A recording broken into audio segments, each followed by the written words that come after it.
How do you pronounce this word? If you think it's mischievous, take another gander at the spelling. There's no I after the V. It's mischievous. But mischievous is such a widespread pronunciation that it's listed in Merriam-Webster's entry for the word, though it is labeled non-standard. Why it's so widespread is a mystery.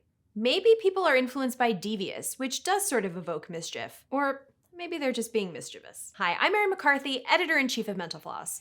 There's no shame in mispronouncing a word. It's basically impossible to go through your whole life without doing it. And plenty of words get botched so often that the mistake, like mischievous, is eventually accepted as a valid variant. So on this episode of The List Show, we're covering some of the English language's standout mispronunciations, from victuals to boatswain. Let's get started.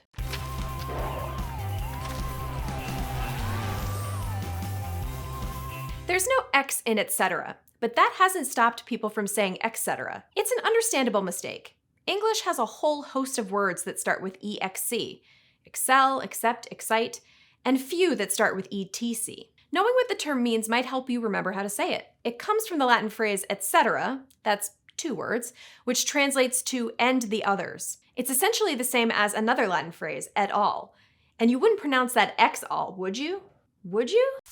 This word, meaning payment, is likely another victim of people erring toward familiar territory. It's not uncommon to hear remuneration, like numeral, but it's MUN, not NUM, so we should all be saying remuneration.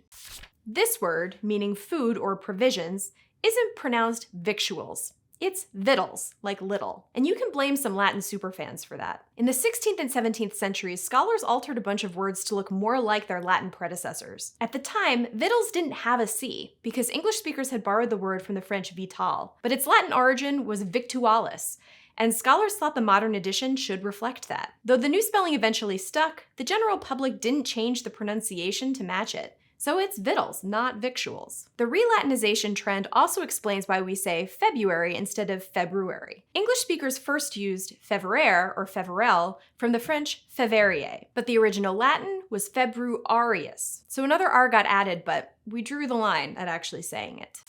The plural of address isn't addresses, and the plural of recess isn't recesses. They're addresses and recesses. So why do so many people pluralize process as processes? Probably because it's miscategorized as a word like axis, thesis, or analysis, whose plurals do become axes, theses, and analyses. But since processes doesn't end in is, that rule shouldn't really apply. Processes is a common enough mispronunciation that Merriam-Webster accepts it though, so I guess just do with that what you will. A single sensory appendage on an insect is an antenna, but 2 or more? Those are antennae, where the AE matches that of algae and Caesar, not antennae or antennae. That said, classical Latin scholars believe AE was originally pronounced I, so they probably won't mind if you opt for antennae. Realtors, on the other hand, might mind if you say realtor. In fact, the National Association of Realtors minds it so much that they wrote this in their membership manual. There's only one way to properly pronounce the term realtor: realtor. Members are encouraged to carefully train new employees and salespeople on the proper pronunciation of the term realtor. And yeah, realtor is a trademark term. But adding an extra sound to a word to make it easier to pronounce is a natural linguistic tendency. It even has a name, epenthesis. It's the same reason people say athlete instead of athlete. English speakers may find it counterintuitive to have a PH and a TH right up against each other, which probably explains why this word, meaning 2 vowels pronounced as 1 syllable, is so often said diphthong instead of diphthong. Even more counterintuitive is the fact that diphthong isn't a compound of diff and thong. Its parts are from the Greek word for two and the Greek word for sound or voice. And while we're here, this bacterial infection should be diphtheria, not diphtheria. Like so many other words we've covered though, dictionaries do recognize the dip version of both words. This word, for yarn or thread wound loosely on a reel, isn't pronounced skein or skein, it's skein. And one Redditor claimed to have gotten kicked out of their knitting group for saying it right. As the exiled knitter wrote in the Our English subreddit, they said I was being pedantic. That led to a vote of no confidence, and it all went downhill from there. Something tells me that the members of that knitting group wouldn't really appreciate this video, but I know people in our YouTube comments will.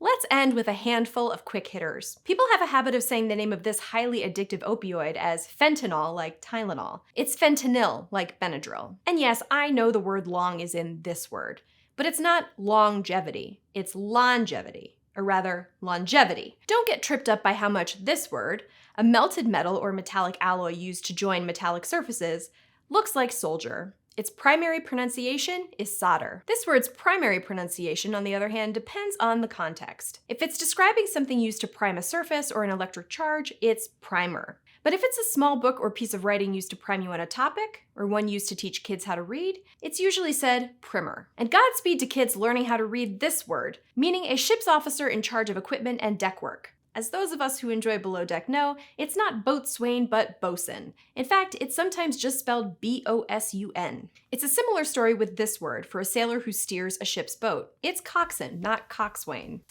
That's it for this episode of The List Show. How many words did you realize you were technically mispronouncing by watching this video? I will not be revealing my number. Sorry. Thanks for watching, and we'll see you next time.